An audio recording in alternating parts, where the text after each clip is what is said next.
तो नीरज सिंह क्लासेस में आपका स्वागत है।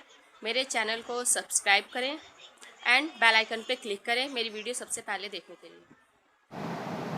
Hello friends, welcome back to my YouTube channel. आज हम मार्केट के बारे में पढ़ेंगे, जिसके अंदर सबसे पहले हम देखेंगे विक्रेताओं की संख्या। ये आप देख लीजिए, ये क्या है, विक्रेताओं की संख्या। तो इसमें पूर्ण प्रतियोगिता में कैसी होती है, एकाधिकार में कैसी होती है, एकाधिकारात्मक और अल्पाधिकार में कैसी होती है, इसके बारे में अब हम जानेंगे। तो अब इसमें आप देखें, पहले विक्रेताओं की संख्या पूर्ण प्रतियोगिता में कैसी होती है। इसमें क्या होती है, अधिक होती है। जैसे इसमें विक्रेता और क्रेता दोनों ही बहुत अधिक होते हैं। और एकाधिकार में इसमें क्या है, एक ही विक्रेता होता है। और एकाधिकार मोनोपोलिस्टिक, यानी कि मोनोपोलिस्टिक में अधिक संख्या होती है, क्रेता मतलब विक्रेताओं की और क्रेताओं की। और अल्पाधिकार में सीमित बड़े विक्रेता होते हैं। यानी कि अगर हम बात करें सबसे पहले पूर्ण प्रतियोगिता की, यहाँ पे क्रेता भी अधिक होते हैं, विक्रेता भी अधिक होते हैं। एकाधिकार में एक ही विक्रेता होते हैं, बाकी सारे क्रेता, यानी कि बेचने वाला एक है, खरीदने वाले सारे होते हैं। नेक्स्ट इसमें है एकाधिकारिक। एकाधिकारिक यानी मोनोपोलिस्टिक, जहाँ पे अधिक संख्या में विक्रेता होते हैं और अधिक संख्या में ही क्रेता होते हैं। लेकिन हम वहीं अगर बात करें अल्पाधिकारी, यानी कि ओलिगोपोली। ओलिगोपोली जैसा कि आपने कभी अगर मार्केट पढ़ी है तो उसमें पढ़ा होगा। ओलिगोपोली में इसमें क्या होता है, सीमित और बड़े विक्रेता होते हैं।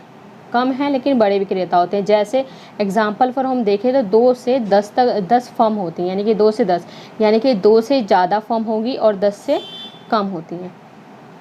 तो आइए हम इसमें अब नेक्स्ट देखते हैं, उत्पाद और वस्तु की प्रकृति। उत्पाद और वस्तु की प्रकृति क्या होती है, इसमें यानी कि वस्तुएं कैसी होती हैं। तो सबसे पहले हम परफेक्ट कॉम्पिटिशन में देखेंगे तो इसमें समरूप वस्तुएं होती हैं, यानी कि एक जैसी। नेक्स्ट उसके बाद अगर हम देखें एकाधिकार में यहाँ वस्तु का स्थानापन्न नहीं होता, यानी कि एक वस्तु के बदले, अगर एक वस्तु हमें नहीं लेनी है, उसके बदले हम चाहे हम दूसरी खरीद लें। जैसे अगर हमें पेप्सी नहीं पीनी है, उसकी जगह हम कोक लेना चाहें तो हमें नहीं मिलेगी एकाधिकार में। यानी कि एक ही विक्रेता है, तो ये जिस रेट पे वस्तुएं बेचेगा वही हमें खरीदनी पड़ेंगी। एकाधिकारी में क्या है, वस्तु विभेद पाया जाता है। किस बेस पे वस्तु विभेद पाया जाता है, उसके रंग पे, उसका रूप और उसकी पैकेजिंग, जो भी पैकेजिंग होती है उसके हिसाब से। नेक्स्ट इसमें है अल्पाधिकार में। इसमें क्या है, समरूप और विभेदीकृत, यानी कि इसके अंदर दोनों वस्तुएं पाई जाएंगी, समरूप भी पाई जाएगी, विभेदीकृत भी पाई जाएगी। मतलब थोड़ा बहुत डिफरेंस, यानी कि अगर देखा जाए तो इसमें थोड़ा सा पूर्ण प्रतियोगिता और थोड़ा सा एकाधिकारात्मक का मिक्सर है। आपको बस सीधे सीधे ये वाले जो पॉइंट लिखे हुए हैं सब यही याद करने, क्योंकि यहीं से डायरेक्ट क्वेश्चन पूछे गए हैं कई बार। इसमें टीजीटी में पीजीटी जितने भी हुए हैं, या तो आप यूपी का लगा लीजिए या DSSB का, इसमें एक सारे के सारे क्वेश्चन कभी ना कभी रिपीट हुए हैं, नेट के एग्ज़ाम में भी आए हैं। नेक्स्ट अब हम इसमें देखते हैं फर्मों के प्रवेश तथा बहिर्गमन, यानी कि एंट्री और एग्ज़िट। एंट्री और एग्ज़िट की बात हम करेंगे इसमें। तो एंट्री और एग्ज़िट में क्या होगा, इसके अंदर सबसे पहले देखेंगे पूर्ण प्रतियोगिता में जो इसमें स्वतंत्र प्रवेश, यानी कि एंट्री भी और एग्ज़िट कर सकते हैं। परफेक्ट कंपटीशन में जो फर्म है एंट्री कर सकती हैं, एग्ज़िट कर सकती हैं। वहीं एकाधिकार यानी कि मोनोपोली, जहां एक ही विक्रेता है, यहाँ पे ना ही तो कोई दूसरी फर्म, यानी कि कोई दूसरी फर्म आना चाहे वो एंट्री और एग्ज़िट दोनों नहीं कर सकती। दोनों पे क्या होता है, प्रतिबंध होता है। ऐसे ही एकाधिकारिक, यानी कि इसमें क्या है, स्वतंत्र प्रवेश, यानी कि एंट्री भी है और एग्ज़िट भी है, दोनों सेम है। देखा जाए तो पूर्ण प्रतियोगिता और एकाधिकारी दोनों बिल्कुल सेम है। और अल्पाधिकार में इसमें क्या है, एंट्री और एग्ज़िट काफ़ी कठिन है, क्योंकि इतनी जल्दी कोई फर्म आके जल्दी से एंटर भी नहीं कर सकती और जल्दी से एग्ज़िट भी नहीं कर पाती है। नेक्स्ट इसमें अगर हम देखें तो फर्म का मांग वक्र। फर्म का मांग वक्र कैसा होता है, अगर हम देखें तो परफेक्ट कॉम्पिटिशन में फर्म का मांग वक्र कैसा होगा, तो AR और MR इसमें क्या है, एक्स एक्सिस के समांतर होते हैं। यानी कि ये मान लीजिए यहाँ पे x है, इधर y है, तो यानी कि एक्स एक्सिस के समांतर, तो ये क्या हो गया, इसका AR बराबर MR। इस तरीके से यहाँ पे आप इसको देख सकते हैं। नेक्स्ट इसके बाद है इसमें आपका ऋणात्मक ढाल वाला। किसमें, एकाधिकार में AR MR कैसा होगा, ऋणात्मक ढाल वाला, यानी कि जो कर्व होगा इस तरीके से नीचे को गिरी होगी। और वहीं अगर मैं यहाँ पे एकाधिकारी का बनाऊँ तो इसमें जो AR MR होंगे थोड़े इस तरीके से होंगे, यानी कि ये क्या है, थोड़े फ्लैटर अगर दूसरी लैंग्वेज में बोला जाए तो फ्लैटर, और क्या होते हैं ये स्टीपर होते हैं। तो फ्लैटर होगा, इसमें स्टीपर होगा, और इसमें AR ग्रेटर देन MR होगा। अगर हम यही बात करें ओलिगोपोली की, तो ओलिगोपोली में जो AR MR है ये अनिर्धारणीय है। ये क्वेश्चन कई बार पूछा गया है कि ओलिगोपोली में AR MR कैसा होता है, तो या मांग वक्र कैसा होता है। तो सीधे सीधे हम कह सकते हैं कि अनिर्धारणीय, यानी कि इसको निर्धारित नहीं किया जा सकता। अब हम देखेंगे विक्रय लागत यानी कि कोस्ट कितनी होती है। अगर पूर्ण प्रतियोगिता की बात की जाए तो यहाँ पे कोस्ट आवश्यक नहीं है, क्योंकि यहाँ पे सेम वस्तुएं होती हैं, तो उपभोक्ता को पूरी नॉलेज होती है यहाँ पे कहाँ कौन सी वस्तु मिलेगी। और यहाँ पे अगर विक्रय लागत लगाए भी तो उसका कोई बेनिफिट नहीं होगा। एकाधिकार में इसमें विक्रय लागत की आवश्यकता नहीं होती, क्योंकि एक ही विक्रेता है। तो अगर क्रेता को कभी कोई इससे वस्तु खरीदनी होगी तो इसे पता है इसी के पास मिलेगी, एक ही विक्रेता के पास मिलेगी। नेक्स्ट है एकाधिकारिक प्रतियोगिता। इसमें क्या है, विक्रय लागत बहुत अधिक होती है। जैसे हम टूथपेस्ट का एग्जाम्पल ले सकते हैं, पेप्सी और जो कोका कोला है उसका एग्जाम्पल हम इसमें डाल सकते हैं, फ़ैन वगैरह जो होते हैं उसका एग्जाम्पल, जो भी रोज़मर्रा की चीज़ें हम ज़्यादातर यूज़ करते हैं वो हम इसके अंदर एग्जाम्पल इसका डाल सकते हैं। क्योंकि वो लोग कहीं ना कहीं पैकेजिंग, उसके रंग रूप के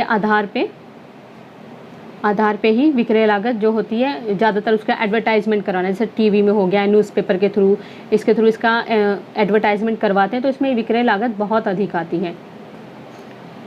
नेक्स्ट इसके अंदर है ओलिगोपोली में। इसमें क्या, इसमें सबसे ज़्यादा, क्योंकि ओलिगोपोली देखा जाए तो कहीं ना कहीं ये कारों का बाजार है, यानी कि जहाँ पे कार मार्केट होती है, और कार मार्केट के लिए अगर हम देखा जाए तो वो काफ़ी ज़्यादा अपना एडवर्टाइजमेंट करते हैं। नेक्स्ट इसके अंदर है फर्म द्वारा कीमत निर्धारण की अगर हम बात करेंगे तो पूर्ण प्रतियोगिता में इन्फिनिटिव होती है। क्यों, रीज़न क्या है, अभी हमने इससे पहले पढ़ा है इसका AR MR वक्र कैसा होता है, बिल्कुल ही क्षैतिजाकार होता है, यानी कि हॉरिजॉन्टल होता है AR MR, और यानी कि अनंत, इन्फिनिटिव यानी कि अनंत। यहाँ पे जितनी भी अगर देखा जाए प्राइस यहाँ पे समान है, यानी कोई वस्तु और कोई चिप्स का पैकेट है 10 रुपये का है तो 10 रुपये का मिलेगा। इसकी क्वांटिटी बढ़ती घटती बढ़ा घटा सकते हैं, लेकिन इसका प्राइस सेम रहता है। तो इसका क्या है, फर्म का कीमत में निर्धारण नहीं होता है, क्योंकि यहाँ पे कीमत का निर्धारण उद्योग द्वारा होता है, जहाँ डिमांड और सप्लाई, मांग और पूर्तियों की शक्तियों द्वारा यहाँ पे इस पॉइंट पे कीमत का निर्धारण किया जाता है।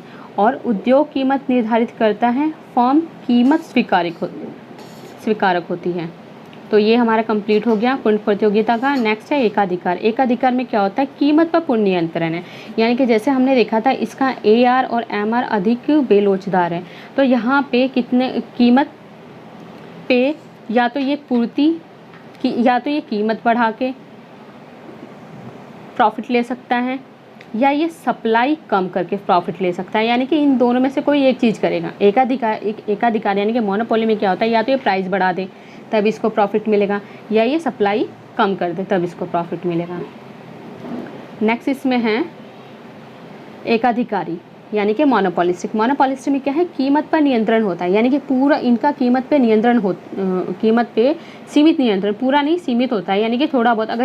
अगर देखा जैसे टूथपेस्ट वगैरह अगर हम देखें तो कोलगेट ले लेते हैं और एक बबूल ले लेते हैं, या पेप्सोडेंट ले लेते हैं।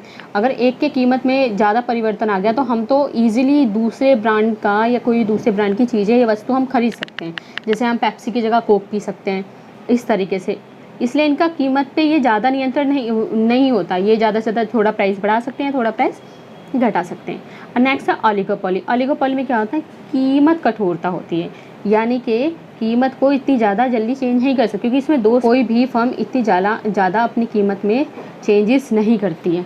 नेक्स्ट देखा जाए इसमें तो मांग की लोच पूर्ण प्रतियोगिता में कैसी होती है, ये होती है पूर्णता लोचदार। यही हमने पहले बात कर ली। पूर्णता लोचदार कैसी होती है, एक्स एक्सिस के समानांतर होती है, जिसको इन्फिनिटिव कहा जाता है, अनंत कहा जाता है।